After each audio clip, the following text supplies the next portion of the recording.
Bonjour Show chaque matin de 8h à 10h30. Show TV vous accompagne avec bonheur et joie dans Bonjour Show. Bonjour Show, la matinale qui vous convient. Un rendez-vous d'information, d'échange et pourquoi pas de bonne humeur avec toute l'équipe de Bonjour Show. Avec Bonjour Show, prenez un temps d'avance sur Show TV. Bonjour Show, un rendez-vous aux meilleurs sujets choisis pour vous. Bonjour Show, nos sujets sont vos sujets, nos rubriques sont vos rubriques, nos invités sont vos invités.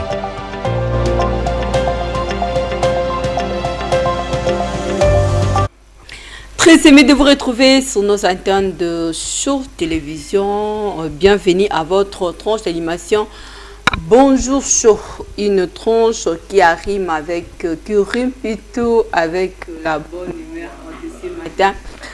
Imaginez déjà que nous changeons de fréquence, nous changeons de saison, donc essayez de nous protéger, surtout de vous protéger de partout où vous êtes avec l'avènement en fait.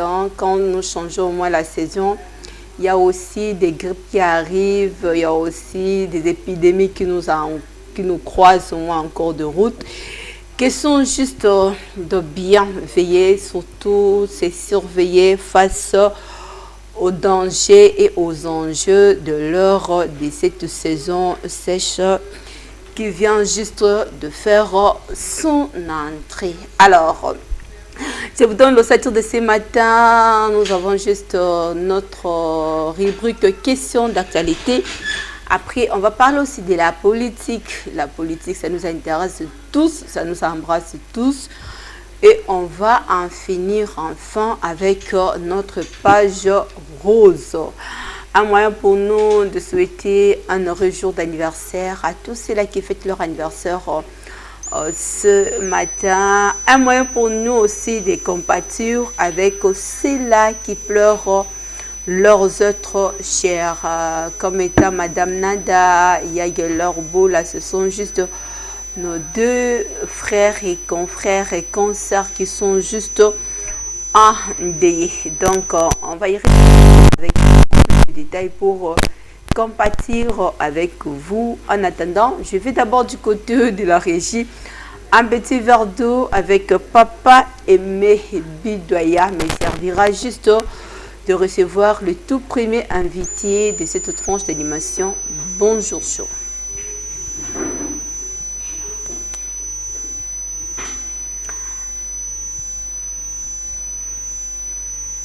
Voilà, je disais que j'ai besoin juste d'avoir un petit verre d'eau, le temps pour moi de recevoir notre premier invité parlant de notre rubrique questions d'actualité.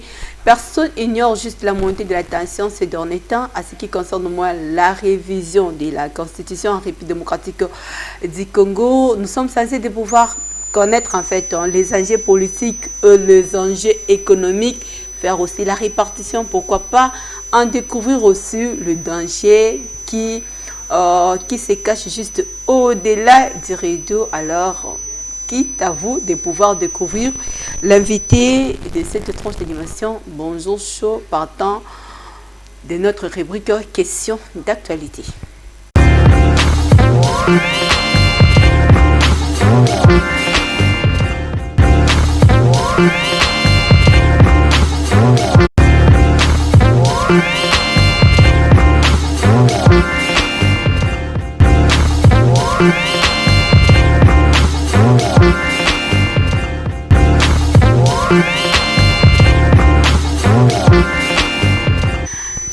Merci beaucoup pour ce verre d'eau servi de la part de Papa Aimé Bidoya. C'est lui le réalisateur, le régisseur de cette tranche d'animation de ce matin. Bonjour Show. Alors, avec le tout premier invité de cette tranche matinale, nous allons juste décortiquer, comme je l'ai dit tantôt, sur la réforme constitutionnelle, mais beaucoup plus. Notre préoccupation va beaucoup se pointer sur l'économie de la République démocratique du Congo. La constitution de 2006 et l'économie congolaise, 20 ans après, quel bilan faut-il dresser? Alors, pour y faire, j'ai l'honneur de recevoir pour vous l'habitude de cette tranche d'animation, l'invité en fait au rendez-vous de nos émissions, chercheur, expert aussi à l'économie, Benjamin Kongolo. C'est avec lui que nous allons juste changer cette thématique de la matinée. Bonjour et bienvenue. Merci Madame Elali. Je dirais aussi bonjour à tous ceux qui nous suivent par rapport surtout au sujet que nous voulons aborder. Un sujet que tout le monde en parle ces derniers temps. Exactement. Ce serait pour moi un honneur de partager votre plateau. Je souhaiterais qu'on soit beaucoup plus scientifique, comme étant, vous l'êtes déjà. Bon, avant d'y arriver en fait, l'enseignement en RDC, je savais que il y a ceux-là qui viennent juste les enfants en fait. Là, je suis d'abord avec les enfants. Tenasos, demain je crois bien c'est l'ouverture des Tenafep, c'est ça non? Tenasos. Voilà, Enasos en fait. Surtout avec les nouveaux systèmes. Avec le nouveau système, j'ai un peu du mal à me rappeler encore, parce qu'à mon époque, le système éducatif n'était pas comme ça, c'était autre chose. Et aujourd'hui, bon, en tout cas, pour être un peu sincère, je ne sais pas ce qui se passe maintenant au niveau... C'est facile de pouvoir s'adapter ou bien ça nous demande encore du temps? Bon, le temps, la volonté pour apprendre. Vu que nous sommes dans l'autre côté de l'enseignement, en fait, on se concentre plus de ce qui nous concerne. Et nous avons laissé l'enseignement, je dirais l'enseignement primaire, secondaire aux autres. Que sentez-vous en fait, comme scientifique, que sentez-vous comme changement apporté à ces nouveaux systèmes? En fait, les changements doivent répondre à un besoin. Y avait-il un besoin? Oui, en fait, bon, je dirais que oui, il y avait un besoin. Raison pour laquelle ils ont changé. À mon époque, nous avons étudié d'autres choses, notamment, je me rappelle, nous avons étudié Charlemagne, nous avons étudié beaucoup de choses, l'histoire, la guerre des 100 ans, et ainsi de suite. Mais je crois que le système de l'enseignement primaire secondaire a changé. Certainement, c'était pour améliorer certaines notions qui n'étaient pas utiles pour la formation des jeunes Congolais. Et quand nous allons aussi la mutation avec le système LMD pour C. Ouais. De l'université, donc ça répond aussi à un besoin ou bien on est en train encore d'attendre le mitigé qui se cache derrière? Bon, en fait, c'était les changements. On change que lorsqu'il y a un besoin. Il y avait un besoin, oui, je dirais oui, il y avait un besoin. Parce que les systèmes de l'enseignement de l'université que nous avons datent de longtemps. Le monde a déjà migré avec un autre système.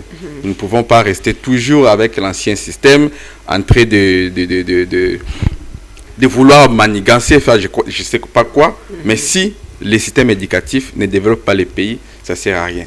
Bon, je pense que ce système, si je crois que ce sera la première année, cette année, c'est la première année que nous allons lancer le premier lot de licenciés avec pas licenciés, parce que moi, je suis habitué à les appeler des licenciés. Ils ont un diplôme de Master 2 en économie, bon, et dans toutes les autres facultés. Peut-être qu'ils seront meilleurs que nous autres qui avons étudié dans l'ancien système. Donc, nous espérons que les systèmes avaient produit un peu certaines améliorations par rapport à l'ancien système. Si c'était à refaire, en fait, là, je suis vraiment dans les contextes, que ce soit du côté primaire, secondaire, non, je prends secondaire, en fait, humanité, université. S'il faut refaire quelque chose, croyez-vous que ce sont les filières qui nous posent problème, qui bloquent le développement du pays après avoir fini avec les études? Les filières aussi, c'est un facteur déterminant. Pourquoi je dis ainsi? Il faut savoir toujours les besoins du pays. Tout ce que nous faisons doit améliorer les bien-être de notre pays. Le pays a besoin de quoi? Le pays a besoin de qui? Est-ce le pays a besoin des gens qui expriment bien les Français ou le pays a besoin de ceux qui savent construire les routes? La RDC a décidé de prendre des routes. Vous avez remarqué vous-même que je suis arrivé avec un certain retard. Pourquoi? Parce qu'il y a des embouteillages par-ci par-là. D'où nous n'avons pas assez de routes. Les pays ont plus besoin des routes. Sur ce, nous devons former ceux qui savent construire des routes. Nous devons plus former des ingénieurs que former ceux qui ont fait littéraire, qui savent parler français, ceux qui font la lettre, tout ça, en fait, là, les pays... Là, vous taquinez bien, vous touchez juste, en fait, à un coin là. Non, en fait, l'idée, c'est que nous en avons tous besoin. Mais si vous allez dans l'université, je prends le cas de l'université de Kinshasa, vous trouverez en droit, en économie, communication, il y a beaucoup d'étudiants. Allez à Polytechnique, vous trouverez moins d'étudiants. Ouais. D'où nous avons plus besoin de qui dans ces pays. Nous en avons déjà besoin. Nous n'avons pas dit que nous n'avons pas besoin des juristes, encore moins ceux qui ont fait lettres et communication. Non, nous avons besoin de tout le monde.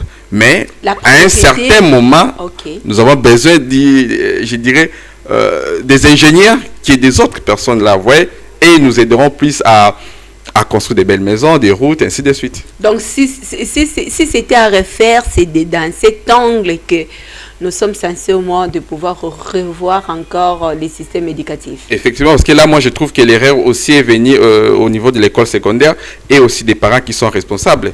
Moi, j'ai étudié dans une école où il y avait un conseiller d'orientation. Son rôle, c'était de regarder un peu. Dieu nous a créé avec un certain type d'intelligence qui diffère d'une personne à une autre. D'autres personnes sont forts en technique, d'autres sont forts en langue. Vous ne pouvez pas prendre votre enfant qui est fort en technique, l'orienter en langue. Non, il y avait toute une direction chargée de l'orientation. Aujourd'hui, apparemment, ça n'existe plus. Hein. Je ne sais pas si je me trompe. Mais ça n'existe presque plus, sauf dans des grandes écoles. Mais c'est un coût supplémentaire qu'on engage une personne qui son rôle seulement pour conseiller. Bon, même à l'université aussi. À l'université même, nous avons beaucoup d'étudiants. Vous trouverez que des fois, vu que je suis à la dernière année, souvent avec des étudiants de la classe terminale, vous voyez qu'il y a un étudiant qui est fort dans un autre domaine. Mais il fait l'économie. Je leur pose des questions. J'ai une sœur là-bas qui fort, il tresse, elle maquille, elle tresse, tout ça. Mais je trouve en économie. Je le dis toujours pour la taquiner un peu. Mais qu'est-ce que vous faites ici? Moi, votre place est ailleurs qui travaille. Bon. On peut dire aussi, leur problème, c'est aussi lié au niveau de l'orientation et de l'influence des camarades. Voilà, c'était juste pour nous aussi de pouvoir répondre aux besoins de l'éducation. Voilà pourquoi on a commencé au moins cette tranche d'animation avec le système éducatif de la République démocratique du Congo. Alors, parlons-en. Franchement, ça fait couler l'encre et les salives de la République démocratique du Congo. On en parle tellement dans nos médias, dans nos coins. On en parle tellement parce que ça fait juste... ça nous fait parler et ça nous pousse aussi à pouvoir parler. La Constitution de 2026 et l'économie congolaise, quel bilan faut-il dresser? C'était juste notre problématique de ce matin. Avant d'y arriver, Monsieur Benjamin, quel regard portez-vous sur la Constitution de la République démocratique du Congo 20 ans après? La Constitution de 2006, 20 ans après. En fait, la première question que je me pose, pourquoi cette Constitution a été changée en 2006? Quel était le but du changement de Constitution en 2006? Si le but du gouvernement, de tous les gouvernements d'ailleurs du monde, c'est l'amélioration du bien-être de la population, c'est-à-dire dans les secteurs politiques, dans les secteurs économiques, dans les secteurs sociaux, si cet objectif devait être atteint, donc si l'amélioration, si les changements de la Constitution 2006 visaient ces tels objectifs, bon, peut-être que nous n'avons pas encore atteint cet objectif et qu'il faut encore des temps pour que nous atteignions l'objectif de cela. Apparemment, ça n'a pas répondu aux besoins. Bon, si nous voyons la Constitution comme elle a été créée, rédigée en 2006, il y avait plusieurs classes. Cette Constitution a été rédigée, je crois, suite après l'accord de... C'était encore quoi, les histoires politiques, je ne maîtrise pas vraiment. C'était après Sun City qu'on a créé, ou on a rédigé la Constitution. Donc je suppose que cette Constitution répondait à un besoin. Et si aujourd'hui, le besoin n'est pas atteint, je ne pense pas que la Constitution a amélioré les biens de la population. Pourquoi? Parce que cette Constitution a été rédigée le lendemain de la guerre. Cette Constitution a été rédigée le lendemain de la destruction des tissus économiques. Cette Constitution a été rédigée le lendemain de plusieurs problèmes. Si vous analysez l'histoire économique de la RDC vers les années 90, vous trouverez qu'il y avait beaucoup de choses qui ne permettaient pas à l'économie congolaise de se développer. D'où les changements de la Constitution en 2006 devraient en réalité répondre à un besoin. Nous sommes à l'abri de tous ces problèmes que nous avons connus en 90? Je ne dirais pas que non. Mais il y a certains problèmes que nous avons trouvé la solution, mais d'autres non. D'autres non. Alors, comme il y a d'autres qu'on n'a pas encore essayé de trouver quelques solutions, où situez-vous alors l'économie congolaise 20 ans après la rédaction de la Constitution? Bon, comme j'ai dit tantôt, la Constitution de 2006 a intégré beaucoup de choses liées à l'économie. Notamment, je prends sur l'organisation et le fonctionnement de la Banque centrale du Congo. La Constitution de 2006 a modifié certaines choses. Notamment, je peux prendre l'indépendance de la Banque centrale, notamment le BI, l'objectif de la politique monétaire de la Banque centrale. Toutes ces choses ont été modifiées à travers cette Constitution. Je peux également, nous sommes passés d'une économie, interventionnisme à une économie non interventionniste. Donc, nous sommes passés d'une économie du marché actuellement. Donc, si vous remarquez que l'État intervient de moins en moins dans les affaires économiques, et c'est les privés qui doivent intervenir. Non, bah, nous trouvons que certaines personnes, quand on dit que l'État ne crée pas d'emplois, parce que les systèmes veulent que ce n'est pas vraiment à l'État de créer les emplois, c'est plus au privé de créer. L'État, son rôle devient, il n'a plus de rôle d'un producteur, l'État a plus un rôle d'un régulateur. Le régulateur, c'est à travers des différentes lois que nous avons aujourd'hui. Il y a plusieurs lois, si tu vois, la loi portant organisation et fonctionnement de la Banque centrale, il y a la loi sur le prix, il y a la loi sur la décentralisation. Toutes ces lois-là devraient en fait apporter un plus sur l'organisation et le fonctionnement de l'économie congolaise. Mais nous trouvons toujours que l'économie congolaise est encore entrée toujours dans le même stade. Il n'y a pas vraiment assez d'amélioration. Pourquoi? Parce qu'il y a toujours un taux de chômage élevé. Alors, il faut dresser un petit bilan là. Bon, bien qu'il y ait un changement, je ne dirais pas qu'il n'y a pas eu un changement ces 20 dernières années. Il y a eu un changement, mais ce changement n'est pas significatif. Donc, nous ne les sentons pas. Nous ne les sentons pas. En tout cas, d'où il faut, je ne sais pas, si les problèmes, nous devons d'abord situer les problèmes. Est-ce les problèmes, c'est les textes proprement dit ou l'application des textes aussi? D'où peut-être que les textes peuvent être bien conçus, mais l'application peut aussi poser problème. D'où nous devons cerner avec certitude et exactitude les problèmes. Avant qu'on touche aussi les textes qui étaient juste rédigés, parlons sur la pratique de ce que nous sommes censés au monde de faire. Qu'est-ce qui nous bloque de ne pas être réalistes en fait de nos actes, réalistes de pouvoir mettre la stabilité économique au sein de notre pays en fait? En fait, la stabilité économique, c'est pas en fait, je peux dire, c'est pas une chose qu'on décrète. Hein. C'est un processus qui implique plusieurs acteurs. Il ne suffit pas seulement que l'État peut faire de sa part, que non, voilà, aujourd'hui, nous allons faire ça dans le but de stabiliser l'économie. Ça va, en fait, là, une question de curiosité, mais je sais qu'il y a une question qui est prévue, mais je peux aussi anticiper. La révision, soit la réforme constitutionnelle, va étouffer, va bloquer la stabilité économique ou bien en fait, je ne sais pas où se trouve le blocage si on révisait la constitution économiquement parlant. Bon, en fait, je n'ai pas encore donné une position par rapport à la révision. D'ailleurs, il y a des fois, les mots m'embrouillent. On parle du changement, on parle de la révision, on parle des réformes, mais en fait, bon, je ne sais pas ce qu'ils veulent. Mais là, il y a une seule chose que moi je sais, que peu importe ce que nous devons faire, si cet acte améliore les bien-être de la population, ça va la peine de le faire. Si ils estiment, parce qu'il y a des acteurs qui sont derrière cela, si ceux qui veulent changer, modifier ou réviser estiment que les changements ou les nouveaux textes qu'ils veulent nous montrer peut améliorer le bien-être. Parce que la seule chose que nous voulons, c'est le bien-être de chaque Congolais. Nous ne voulons pas assez que les Congolais se réveillent chaque jour avec des problèmes, avec des migraines, avec des stress. Si les nouveaux textes amélioreraient, je serais d'accord. Si ils estiment que l'ancien texte ne pose pas un problème, nous n'avons pas un problème là-dessus. Nous ne voulons pas aussi entrer dans un débat que nous ne connaissons ni les tenants ni l'aboutissement. D'accord. La Constitution de 2026, c'est le 2006, c'est là. Vous voulez toujours aller en 2026? Franchement, tu sais qu'on est tellement en 2026. En 2026 et on est dans le besoin franchement et que le vent, il y a l'agitation par-ci par-là. Je sais qu'on n'a pas encore révisé, hein. On est en 2026. Mais je reviens en 2006. La Constitution de 2006 et l'économie congolaise, 20 ans après. Est-ce qu'il y a un lien qui nous relie entre la Constitution et l'économie? Oui, en fait, il y a un lien. Il y a un lien même, je dirais, il y a un lien qui est direct.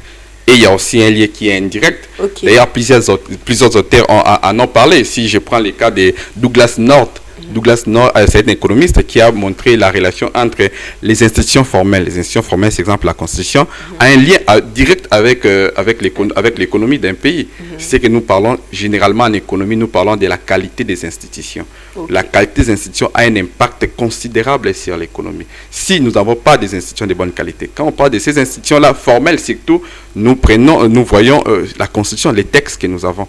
Mais il y a aussi les institutions informelles. Hein. Là, nous voyons également, il y a des églises et autres associations qui peuvent aussi soit améliorer, freiner ou bloquer l'économie. Mais en ce qui concerne la relation proprement dite, il y a une relation significative entre les institutions formelles, la Constitution et l'économie. Cela a été prouvé par Douglas et il y a aussi Acemoglu. Les deux auteurs en ont largement parlé par rapport à la relation. Alors, vous venez juste de parler des églises, vous avez touché ainsi de suite.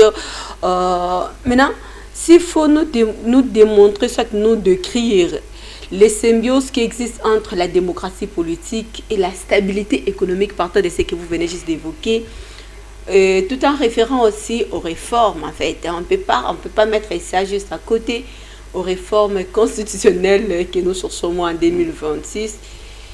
Parce que la démocratie a des avantages, hein? Vraiment des avantages, surtout sur l'environnement des affaires. En RDC aujourd'hui, nous avons les droits des propriétés.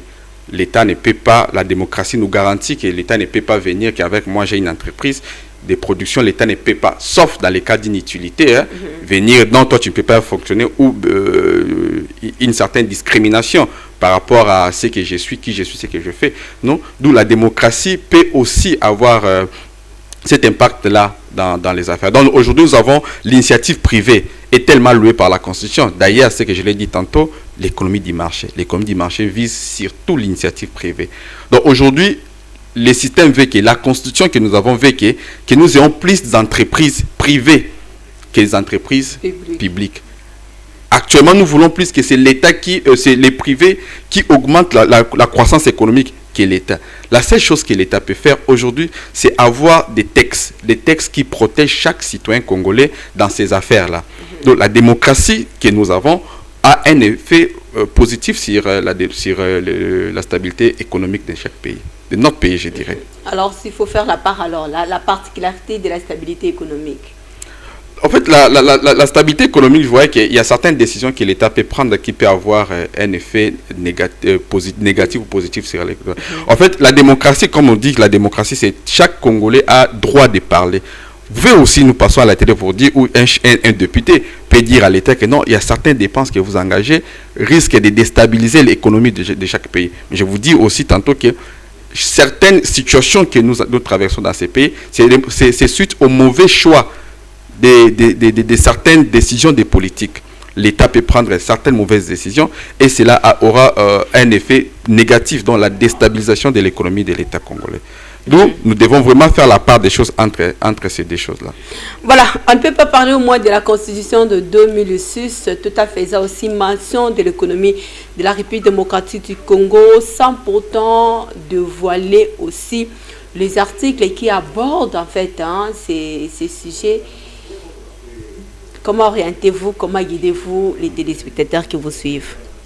En fait, la Constitution de 2006, je crois que c'est l'article D, l'article D, où on parle de la décentralisation. Aujourd'hui, vous remarquez que nous avons, la RDC a 26 provinces. Nous en avons, avant 2006, nous en avons 11. Aujourd'hui, nous avons 26.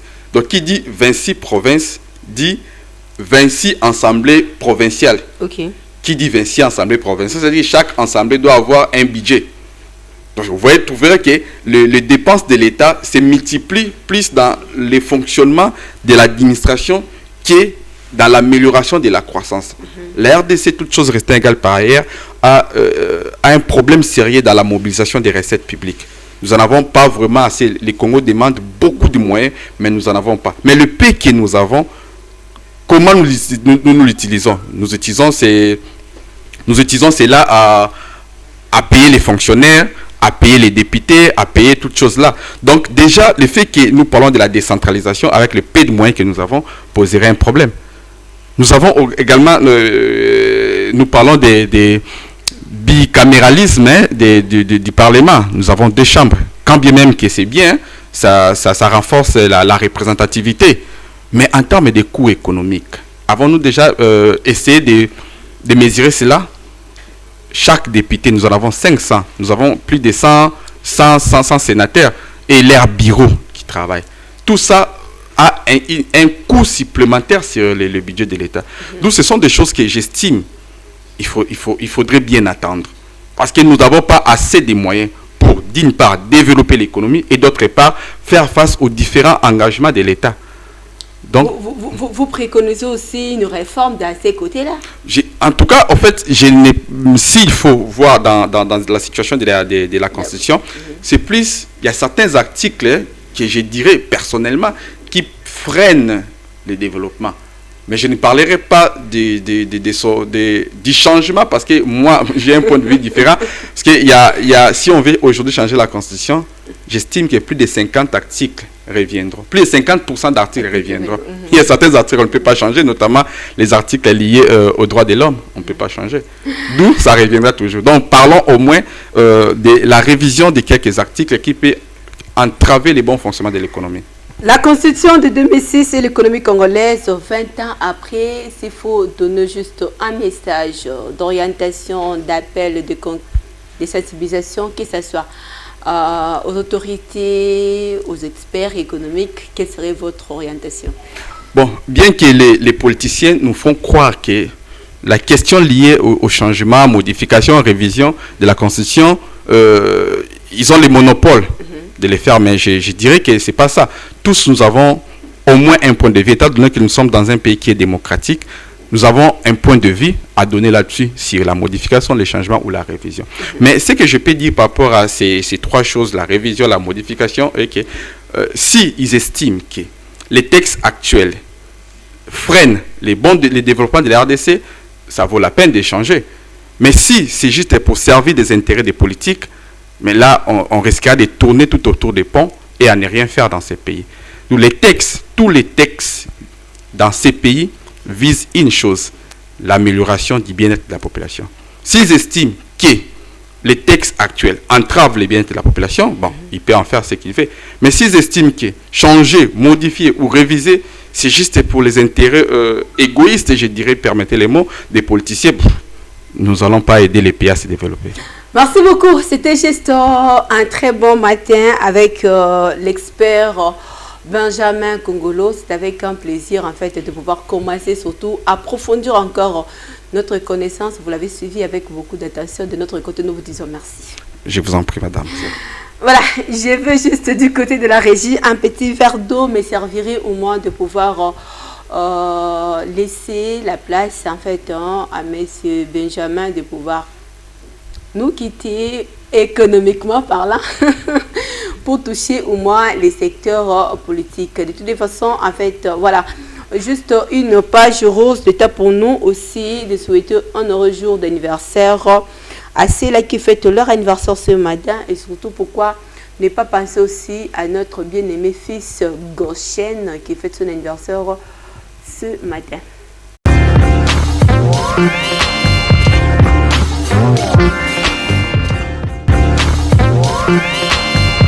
Joyeux anniversaire,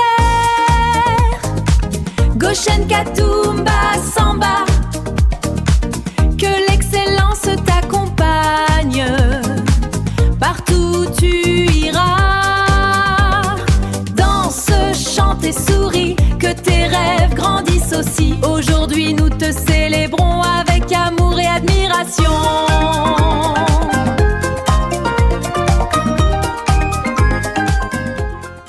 Joyeux anniversaire, Goshen Katumba Samba, que l'excellence t'accompagne, partout tu iras, danse, chante et souris, que tes rêves grandissent aussi. Aujourd'hui nous te célébrons avec amour et admiration.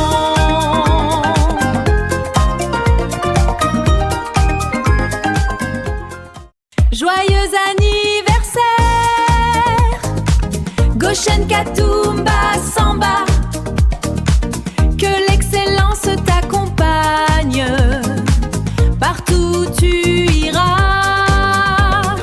Danse, chante et souris, que tes rêves grandissent aussi. Aujourd'hui nous te célébrons avec amour et admiration.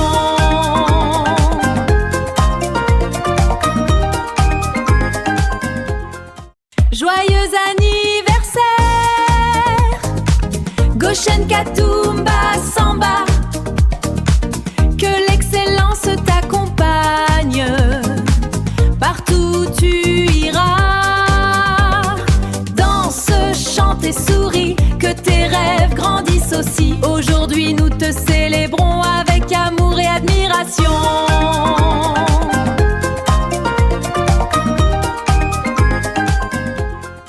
Joyeuse. Voilà, nous avons pensé juste à notre fils en fait, Goshen Katumba Samba. C'est juste le fils aîné en fait de notre DP Papi Samba. Donc, les cadets, voilà, on vient de me faire signe que c'est les cadets de notre directeur de production qui fête son anniversaire.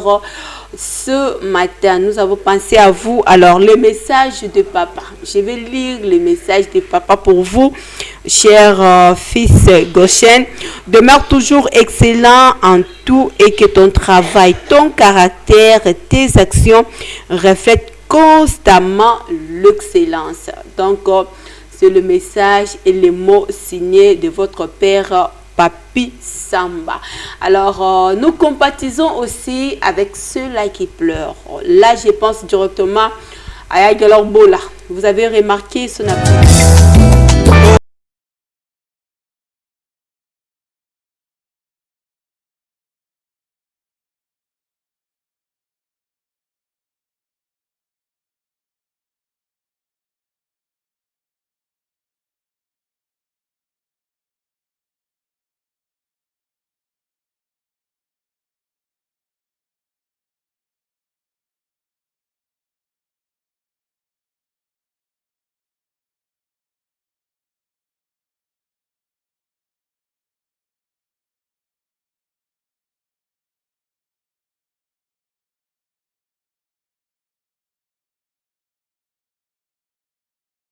À Madame Nada.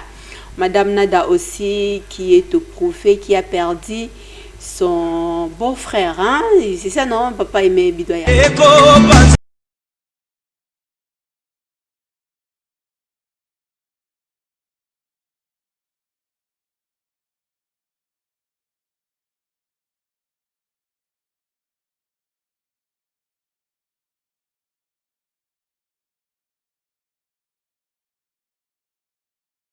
De loin comme de près, à ceux-là qui ne nous ont pas envoyé le détail, qui n'ont pas fait mention en fait de leur situation, des cœurs avec vous, que Dieu vous fortifie, que Dieu vous console. Donc c'est par ces mots que nous mettons fin à notre tranche d'animation.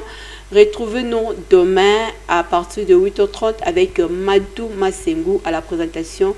Bon suite de programme sur nos antennes et surtout n'oubliez pas d'être fidèle au moins à notre émission 30 minutes pour convaincre aujourd'hui à 16h30. Portez-vous bien. Au revoir.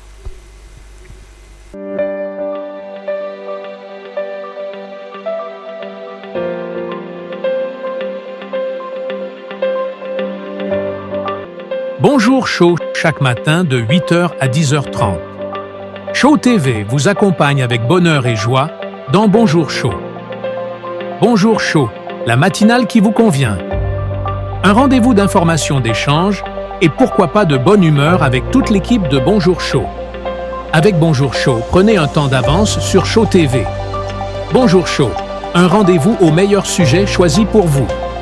Bonjour Show, nos sujets sont vos sujets, nos rubriques sont vos rubriques, nos invités sont vos invités.